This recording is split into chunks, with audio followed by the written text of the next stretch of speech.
Bab 7. Hanya kepadamu kami memohon pertolongan.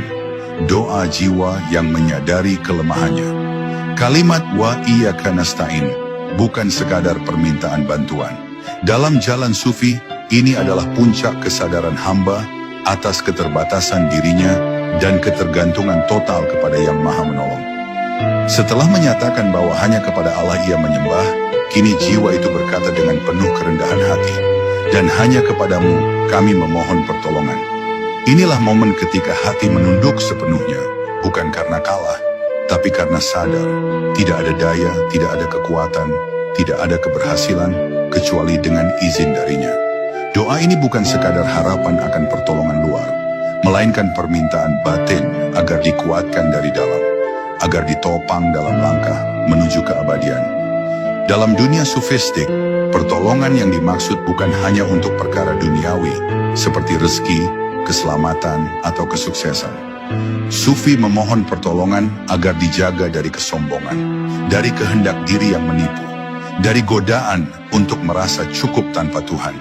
Ia memohon agar hatinya tidak berpaling, agar pikirannya tetap jernih dalam mengenali kebenaran, agar jiwanya tetap ringan membawa beban kehidupan.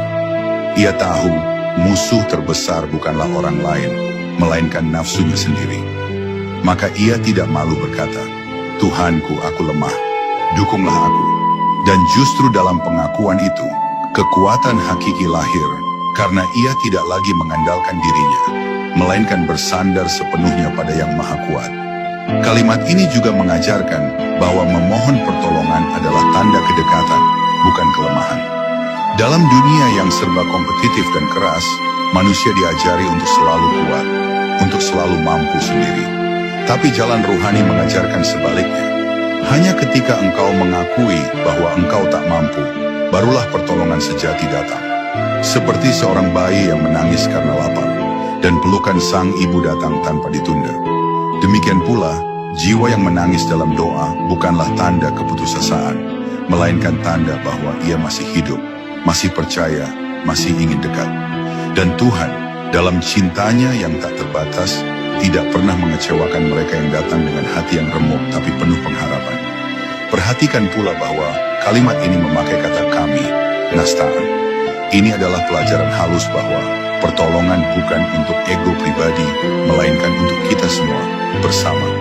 Para sufi mengajarkan bahwa tak ada kemuliaan dalam berjalan sendiri menuju cahaya, sementara yang lain tertinggal dalam gelap. Maka seorang sufi sejati tidak hanya memohon pertolongan untuk dirinya, tapi juga untuk umat manusia. Ia tidak hanya mendoakan keselamatannya, tapi juga keselamatan dunia.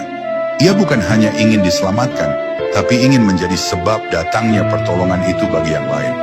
Dan ketika hati manusia bisa memohon untuk selain dirinya dengan tulus, disitulah letak ketinggian spiritualnya yang sesungguhnya. Bab ini mengajak kita untuk kembali menjadi hamba yang jujur, mengaku rapuh, meminta dengan tulus, dan menerima dengan syukur. Jangan malu untuk menangis dalam doa. Jangan gengsi untuk memohon pertolongan. Karena sesungguhnya, saat engkau merasa paling tidak berdaya, disitulah Tuhan mendekat dengan